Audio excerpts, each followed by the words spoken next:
Y News with William Theo and Darlene Basingan. Good evening. The Manila Electric Company, or Meralco, says electricity rates will go down this month. However, the power distributor notes its customers will experience the impact of the excise tax on electricity rates in February. Here's why from Mon Hokson. The government's imposition of an excise tax will surely affect the prices of products and services including electricity. According to the Manila Electric Company, or Meralco, they will implement a power rate hike as an effect of the additional taxes on coal. But before this power rate hike, electricity prices will go down first this month. Bumababa talaga yung rates pagpasok ng Enero. Ito ay dahilan dun sa reconciliation ng outage allowance ng mga generator companies. No? It's, normally, yung impact niya na nararamdaman sa January dahil ang binabatayan ay yung December supply month. No? However, consumers will experience the impact of the excise tax on coal in February. According to Meralco, coal is just 31% of the entire source of their electricity. The remaining percentage comes from the natural gas from the Malampaya power plant. This means the excise tax will not have a huge impact on prices of electricity. Bagamat hindi ganun kalaki yung impact niya, it is still an increase that we need to anticipate. No? Meralco says the impact of excise tax is big for other electric cooperative that uses 100% coal as their source of electricity. Meanwhile, the Center for Energy, Ecology and Development, or SEED, believes electricity rates should not increase despite the excise tax. According to the group, if the income of coal power plants will be computed, they will not experience revenue losses due to the huge income they have had in the past 40 years of not being required to pay taxes. If the excise tax on coal in the Philippines is at 50 to 150 pesos per metric ton, in nearby countries, it reaches 900 to 1,200 pesos. Ang dapat pong pagtuunan ng pansin ng ERC at ng ating mga kongresista, ng ating mga senador, ay kung paano palalawakin yung pagsasubsidize sa mga small consumers ng electricity. Meralco meanwhile says it is just following the law and the amount power supply companies will pass on to consumers will be just pass-through charges. It says they are not even earning from it. Meralco has once again reminded consumers to conserve electricity. Although power rates are expected to go down this month, Meralco says consumers should prepare for the expected increase in power rates in February. Mon Hokson, UNTV News and Rescue, Pasig City. Meanwhile, the Department of Health says experts are still verifying reports regarding 14 cases of deaths due to the dengue vaccine. Aiko Miguel will tell us why. The Department of Health, or DOH, now has a profile and is waiting for the validation of a panel of experts if the cause of death of 14 children was dengue.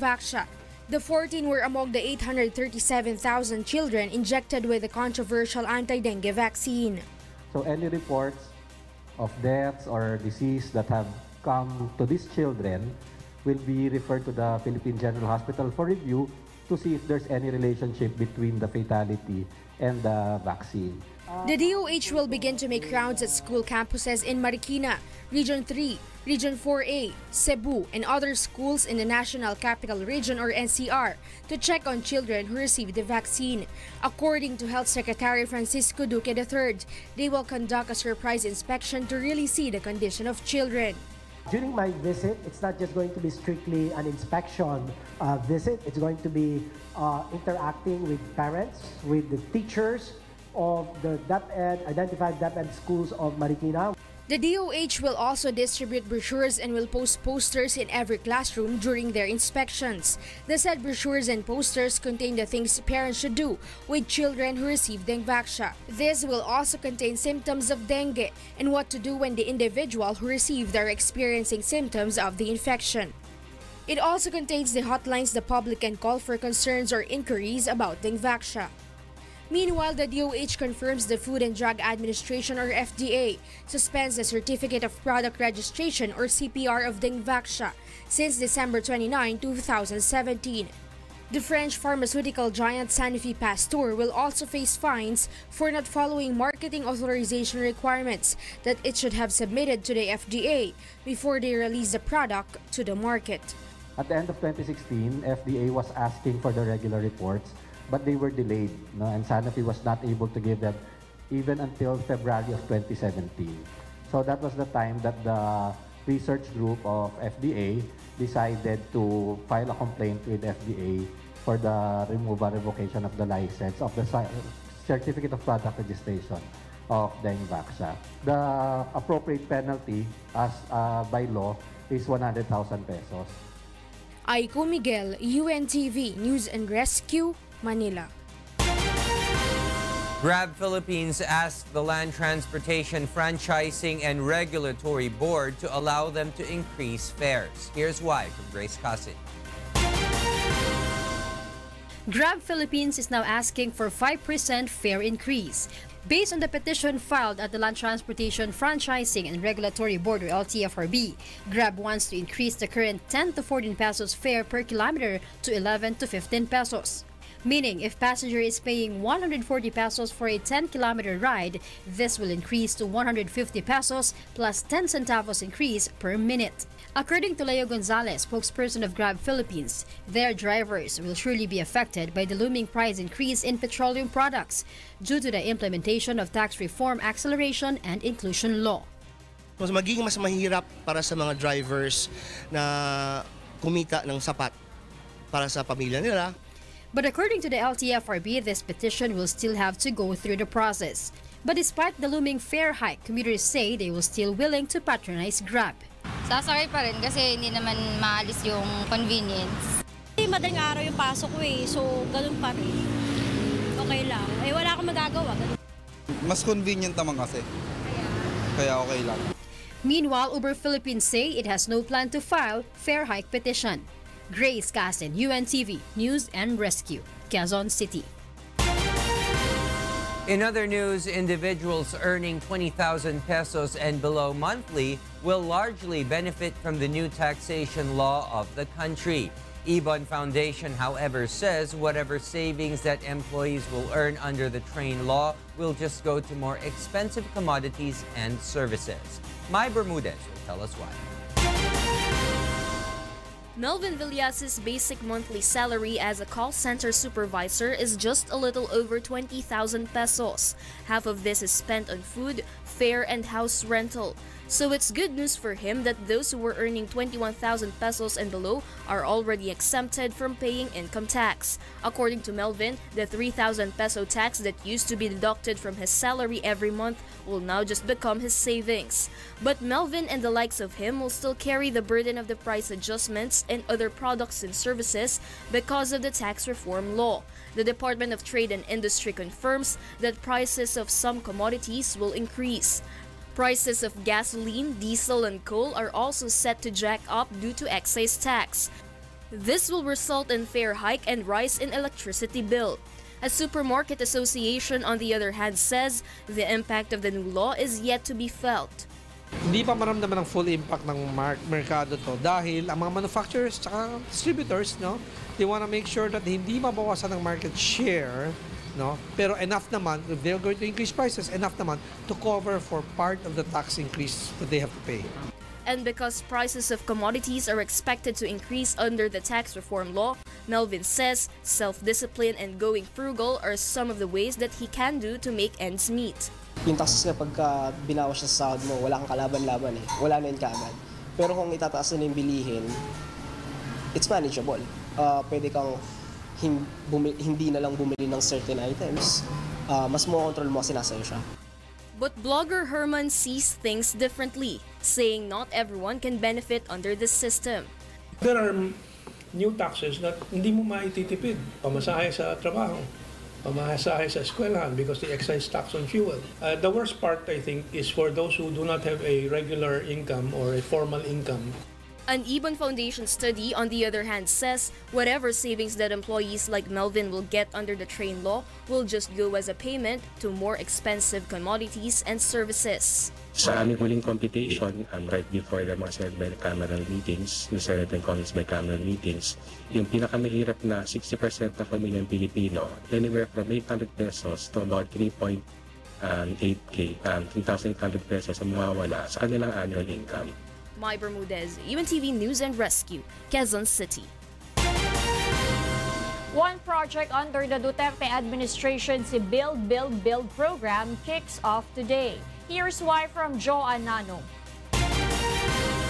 Officials of the Department of Transportation or DOTR and local government officials of Bulacan led the groundbreaking ceremony for the start of the construction of the first phase of the Philippine National Railways or PNR Clark Project. The first phase of the project covers the installation of new rails and construction of new stations from Tutuban in Manila to Malolos in Bulacan. It will be 38 km in length. Its Bulacan station will be built in Socorro, Marilao, Bulacan. The Tutuban to Malolos PNR station is the first phase of the Manila to Clark Railway Project. The government targets to finish by year 2022. The Department of Transportation says the current 2-hour travel from Tutuban in Manila to Bulacan will become 35 minutes once the construction of the first phase of the Manila to Clark PNR project is completed. Operational ang Phase 1, 38 kilometers mula Tutuban, Malolos ng 2021. Ang Phase 2 natin hanggang Clark International Airport at New Clark City by 2022. Based on the estimates of the Transportation Department, the PNR Manila to Clark project can accommodate up to more than 300,000 passengers. Also attending the groundbreaking ceremony were Senator Joel Villanueva and Senator Joseph Victor Ejercito, who are both residents of Bulacan. According to Senator Villanueva, the said project is huge help in creating more jobs. Doon sa build, ang susunod doon yung jobs, no? Sa ngayon, napakalaki ng demand sa mga karpintero, sa mga construction workers. Ang laki ng may dudulot nito, malilikhang trabaho sa ating mga kababayan. Daily commuters see huge benefit from the said project once it's completed. Kung talagang matutuloy na yung tren, magiging maluag nga yung traffic. Kasi sabi nga nila, bawat bayan bibigyan ng exit. Makaluwag-luwag na sa mga traffic, sa mga kalsada natin. Dahil po sa ngayon, grabe ang traffic. Ay ngayon mo, ang laking tulong po ito pag ito ay natuloy. The Manila to Clark PNR project is among the projects under the Build, Build, Build program of the Duterte administration. Joan Nano, UNTV News and Rescue, Bulacan. Residents who might be affected by the construction of the Tutuban to Malolos Railway Project are seeking help from local government officials and the Department of Transportation. Grace Casin will tell us why. Residents who will be affected by the construction of PNR Clark Project of the Department of Transportation or DOTR argue that the project will affect more than 100 homes. Because of this, they are asking to be relocated and be provided with livelihood. Ayun lang po ang hinihiling namin na magkaroon ng maayos na malipatan na hindi pa kalat-kalat sa kalsada. Siyempre wala po kami magagawa kasi hindi namin amin yan. Gusto rin namin may malipatan po kasi mahirap yung umuupa, lalo na yung mister ko wala namang mga trabaho. DOTR Secretary Arthur Tugades says the agency will coordinate with local government officials so the affected residents will be transferred to other areas. Tulungan nyo kami upang mapadali yung relokasyon. Tulungan nyo kami upang sumunod yung mga tatamaan ng relokasyon. Yung sakripisyo na gagawin natin ay panandalian. Yung konbenyente ng dadating sa atin pang matagalan. Meanwhile, Bulacan Governor Wilhelmino C. Alvarado vows to coordinate with the National Housing Authority for the relocation of the informal settlers. Grace Casin, UNTV News and Rescue, Philippines. The Philippine National Police or PNP has positioned a skeletal force on Quiapo area in Manila to provide security ahead of the yearly traslasyon on Tuesday. According to National Capital Region Police Office or NCRPO Chief Police Director Oscar Albayalde, the PNP will deploy an additional of more than 5,600 personnel next week for the said procession. A battalion of soldiers from the Armed Forces of the Philippines or AFP will also be deployed. Authorities will also deploy members of the PNP Special Action Force, SWAT, and personnel from its Explosive and Ordnance Division. The National Capital Region Police Office will also position snipers at high-rise buildings in Quiapo. Authorities will also deploy 23 medical stations, 65 ambulances, and 15 rescue boats within and around Quiapo. As of this time, ready na po tayo doon sa ating pagdadaos ng traslasyon, including all the other government agencies involved, particularly yung local government unit ng City of Manila. The police will also implement a ban on liquor and use of guns from the 8 to 10 of January. 2 days na gun ban or suspension of permit to carry firearms outside residence. A no-fly zone will also be in effect in Manila as part of the security for the yearly procession. Members of the PNP intelligence group who will not be in their uniform will also be in the area of the procession. Albayalde also reminds the public to expect the conduct of more random checks of bags of those who will participate in the procession. Hindi tayo pwedeng mag-relax dito. No? Our intelligence operatives are continuously monitoring threat groups, even outside dito sa Metro Manila, na pwedeng gumalaw dito sa loob while this traslasyon will be ongoing. The chief of the NCRPO calls on the attendees to remain on alert and be vigilant and to immediately report to the police any suspicious object or individual during the conduct of the event. Leia Ilagan, UNTV, News and Rescue, Camp Crame. Next on Y News. Distressed overseas Filipino workers repatriated from Abu Dhabi warn of increasing human trafficking cases of Filipino workers in the Middle East. And the PNP CIDG seized 700 kilograms of dog meat and nabs 2 suspects in Batangas. Y News will be right back.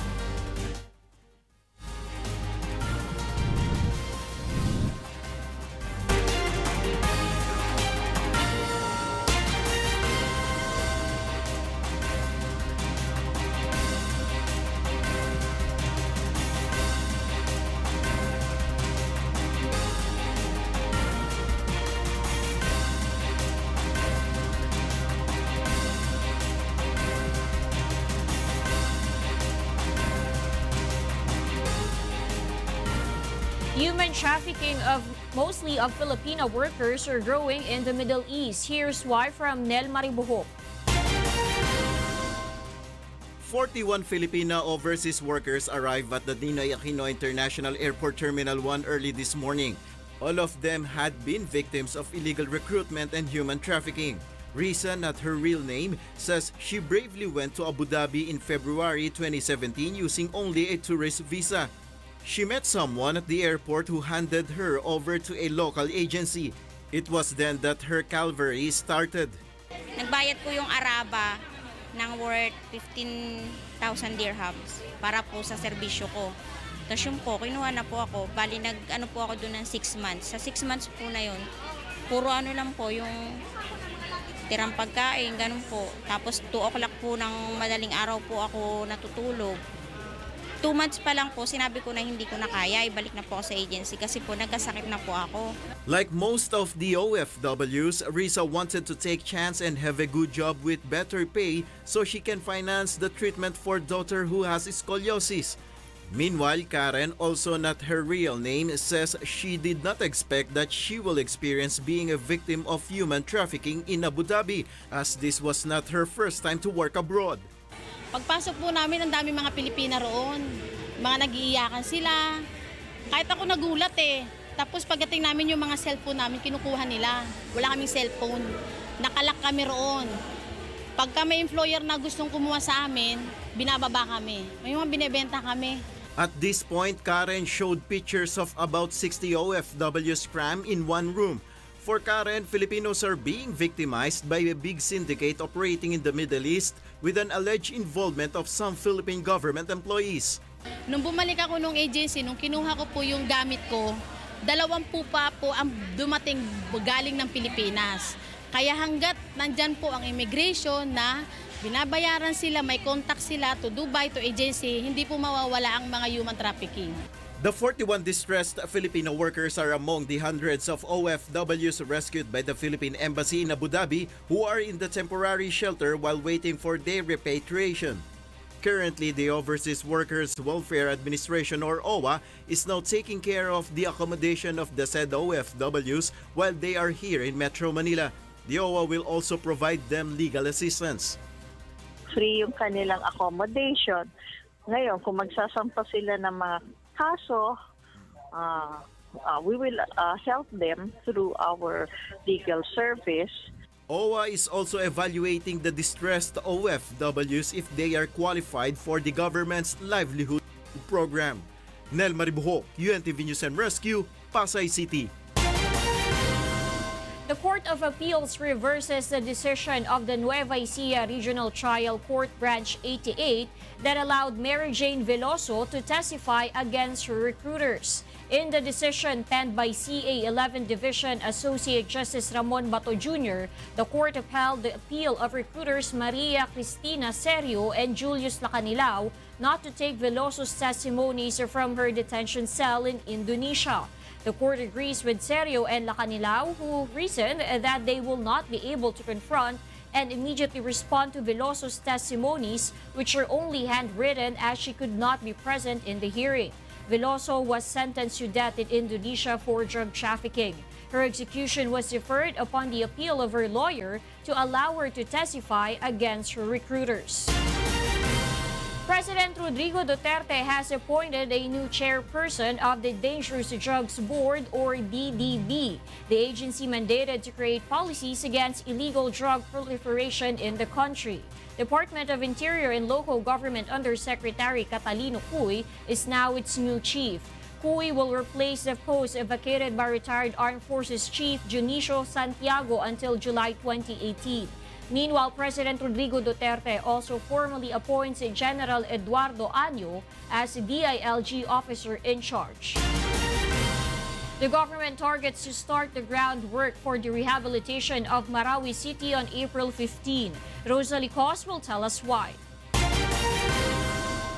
5 big developers will be submitting their unsolicited proposals for the rehabilitation of Marawi City this January. A technical working group is assigned to study the said proposals. Housing SAR and Task Force Bangon Marawi Chief Eduardo Del Rosario refused to name its members, but the official guaranteed that the selection process will be rigid. Any developer interested to challenge the original proponent has to offer a better pricing for the same quality.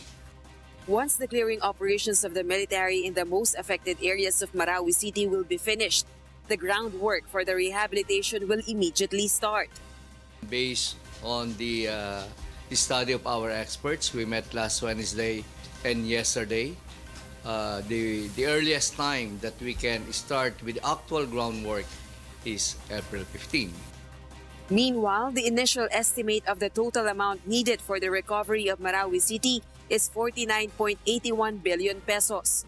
Based on the Post-Conflict Needs Assessment Initial Report, the worth of total damages is 11.61 billion pesos, while 6.6 billion pesos is the worth of total losses. However, this amount may still vary. This is just an initial estimate. NEDA is now in the process of coming up with a comprehensive rehabilitation and reconstruction plan. And it will be out on the second week of March. Rosalie Cos, UNTV News and Rescue, Malacanang. Meanwhile, President Rodrigo Duterte accepts the resignation of his son Paulo Pulong Duterte as Davao City Vice Mayor. This is confirmed by Presidential Spokesperson Secretary Harry Roque. Pulong resigned from his post because of the allegations of his involvement in the smuggling of 6.4 billion pesos worth of shabu from China and the misunderstanding between him and his daughter Isabel. 2 weeks after a fire engulfed the NCCC Mall in Davao City, authorities have finally completed its search and retrieval operations for victims trapped during the incident last December. Victor Cosare will tell us why.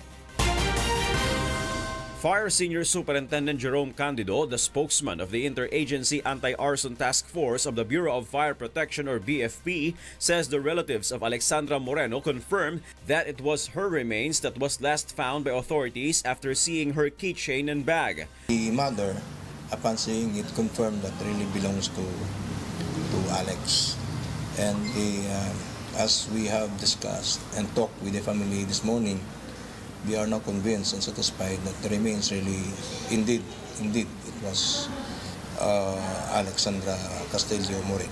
The remains of Moreno were found at 7 in the evening last night at the lobby of the call center firm SSI at the 4th floor of the mall, where the remains of her colleagues were also found.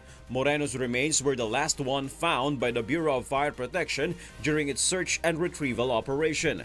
According to the Fire Bureau, the fire which broke out at the 3rd floor of the mall was caused by an electrical short circuit. The management of the NCCC Mall is now facing multiple penalties for committing various violations in safety standards, like having ineffective safety fire exits. Senior Superintendent Candido says the exits of the mall were non-compliant to standards as they have openings of which the fire and smoke can pass through. It also used a simple sling door and not fire doors. Ang door po ay hindi fire door, but simply an ordinary swing door. Hindi sa smoke-proof, hindi sa heat-proof. And it has no self-closing device. Aside from this, the sprinkler and fire alarms of the mall did not work when the blaze broke out. The BFP is now completing its investigation into the said incident. Victor Cosare, UNTV News and Rescue, Philippines. A workers' safety development group calls for the passage of the Occupational Safety and Health Standards Act. Here's why from Abby Santa Ines. Despite the ongoing problems surrounding the fire incident happened in a mall in Davao City, the Institute for Occupational Health and Safety Development says the NCCC mall violated a lot of occupational safety and health standards. According to the group, the incident is no different from the other workplace tragedies since 2012 to 2017, where overall, more than 100 have been killed.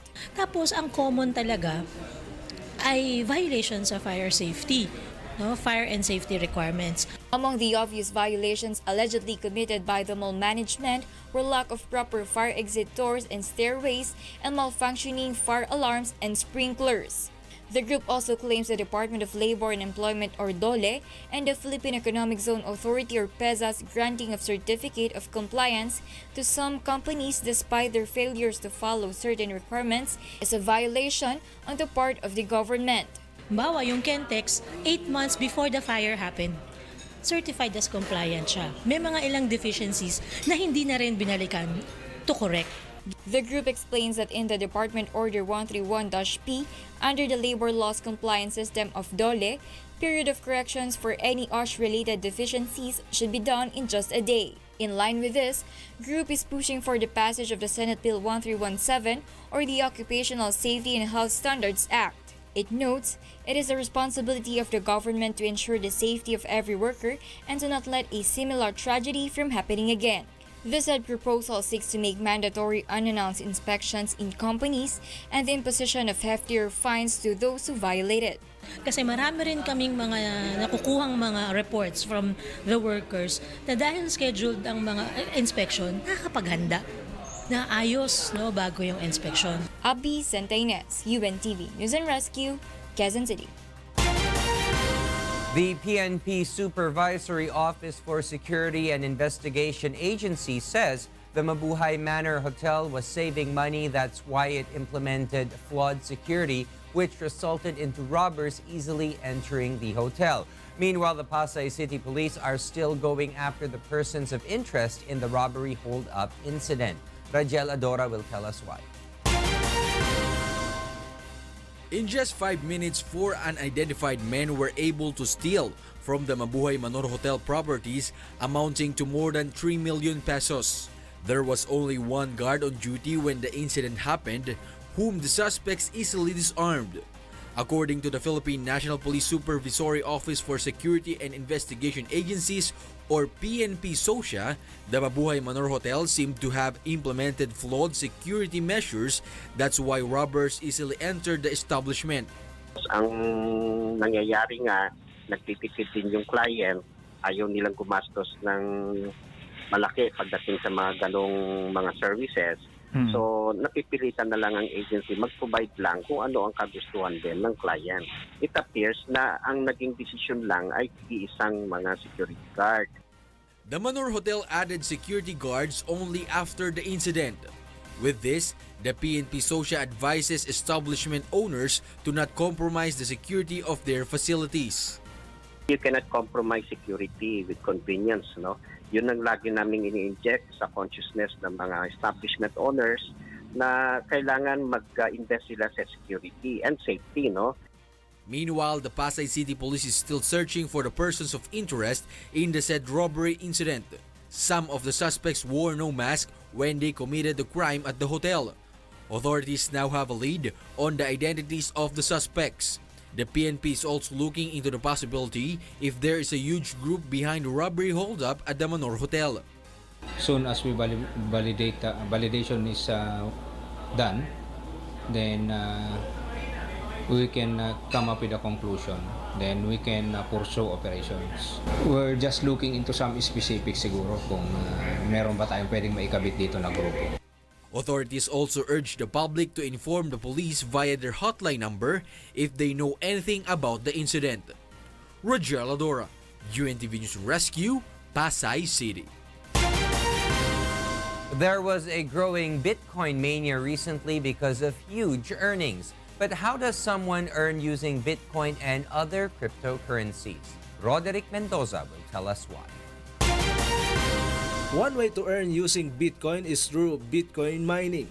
According to Miguel Cuneta, co-founder of Satoshi Citadel Industries, Bitcoin mining functions just like a bank teller.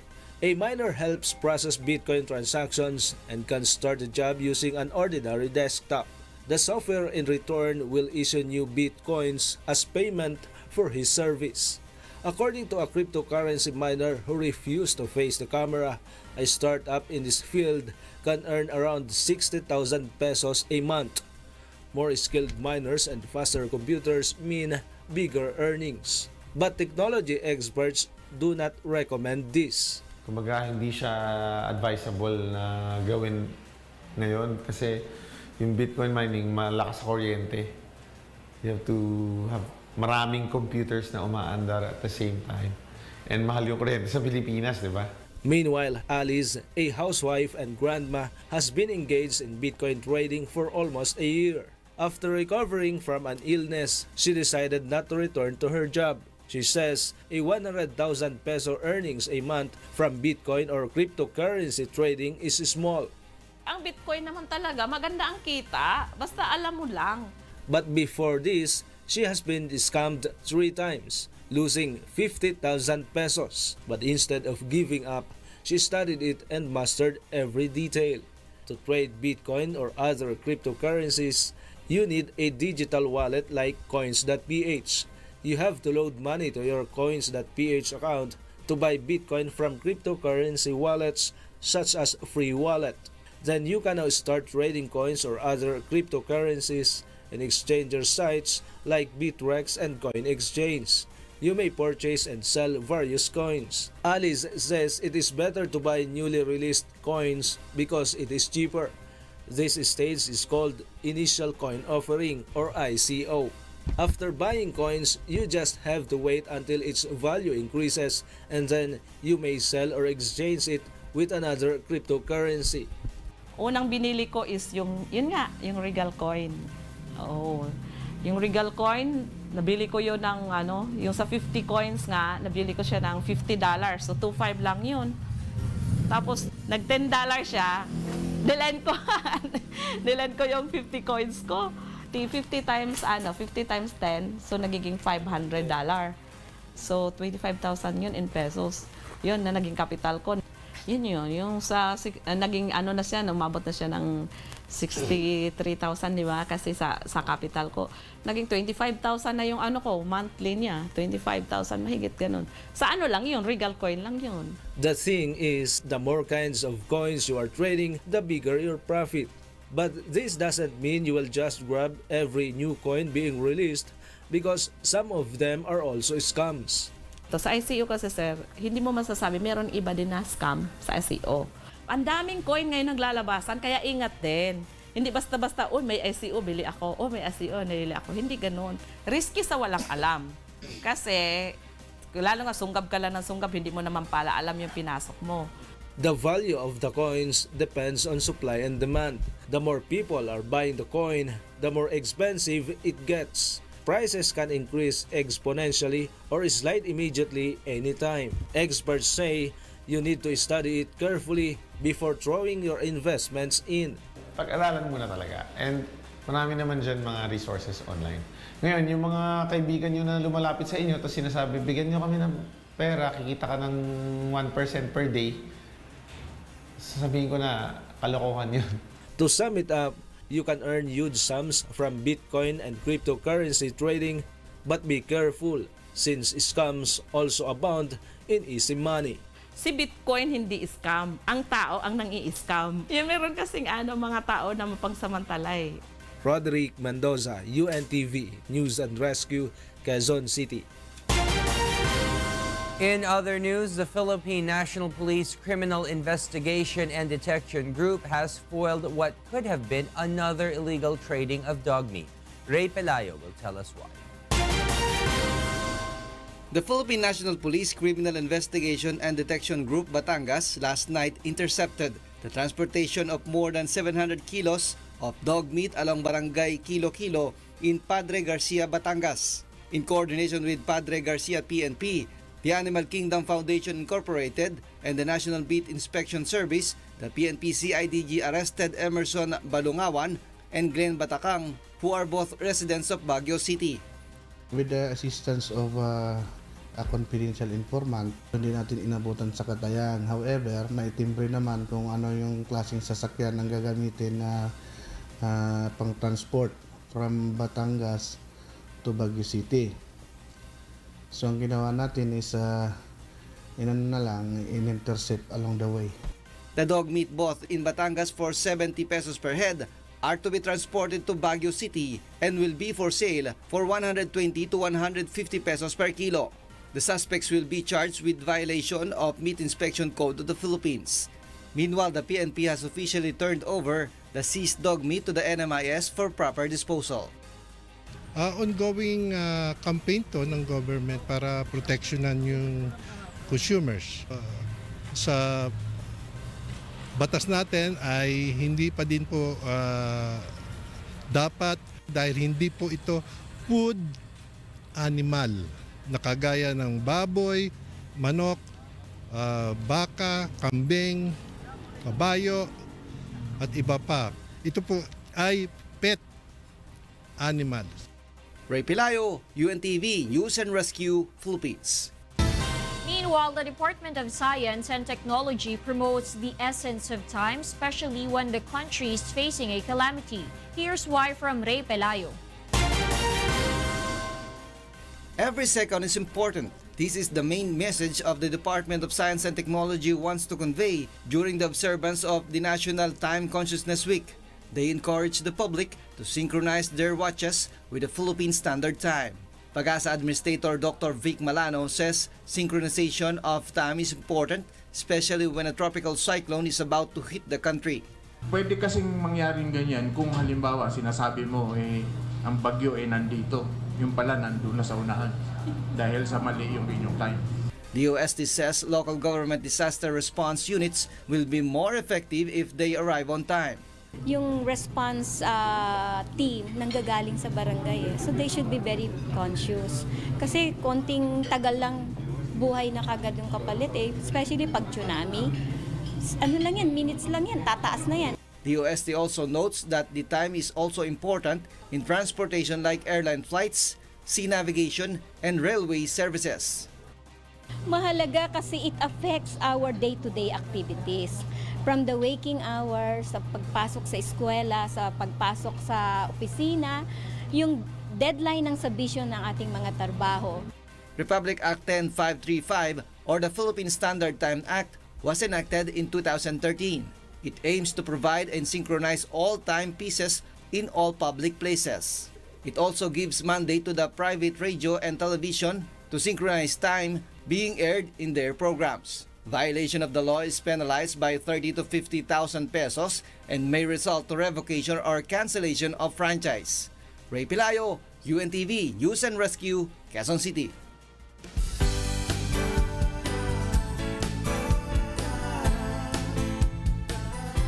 Two Filipina nannies in Vietnam were chosen by UNTV and Members Church of God International or MCGI to receive gifts. RJ Timoteo will tell us why.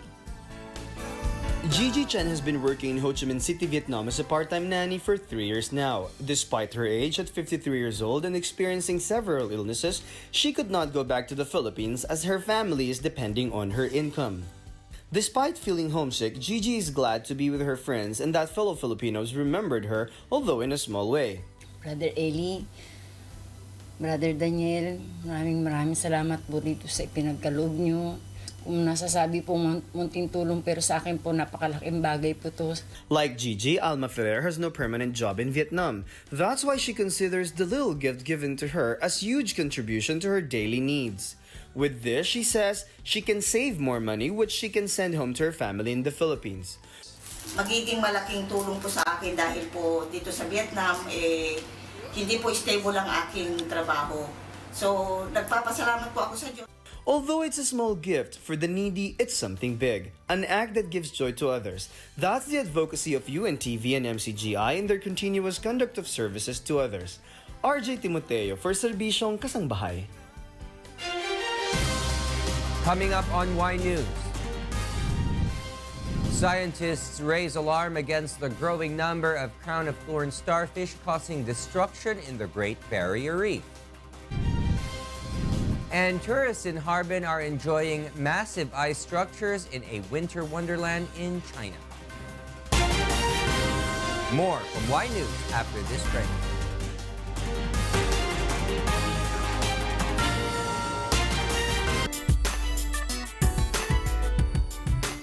Big names in the music industry who were chosen to judge the Third Wish Music Awards lauded the concept of the event. Leslie Longbowen will tell us why. Apart from the fans of the nominees of the Third Wish Music Awards, judges can also feel the excitement for the upcoming event. Well-known musicians in the country will assess who are worthy to be this year's Wish awardees. Among them are Aiza Seguera, Jet Pangan, Gino Padilla, Aisa Red, Francis Reyes, Kula Desma, Arnel Pineda, and Noel Cabangon. Nominees were presented to the judges this morning.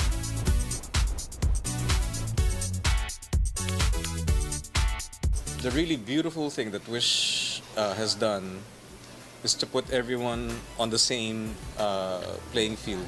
Dahil traditionally kasi, if you're backed up by a major label or a major network, obviously you get a lot of attention. I am expecting na this would be a much more energetic, mas magiging energetic yung crowd, mas lively, mas talagang enthusiastic. The judges also lauded the charity component of the Wish Music Awards.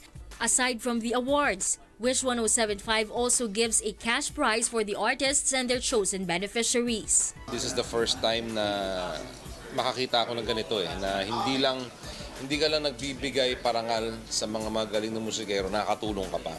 That's how an awards night should be in the Philippines. This is something unique that you guys are doing. So it's not only award-giving body, but most especially, you help yung mga recipients nyo, yung mga benefactors nyo. You help them improve their lives also. In the past 2 years, Wish 1075 has already given a total of 2.75 million pesos. And just for this year, a total of 2.25 million pesos will be awarded to the winners and their beneficiaries. Leslie Longbowen, UNTV News and Rescue, Quezon City. Those are the reasons behind the news, January 5th, 2018. I'm William Theo. Reasons we delivered to you as they unfold. I'm Darlene Basingan. Because we need to know, we will always ask why. Thank you for watching Why News.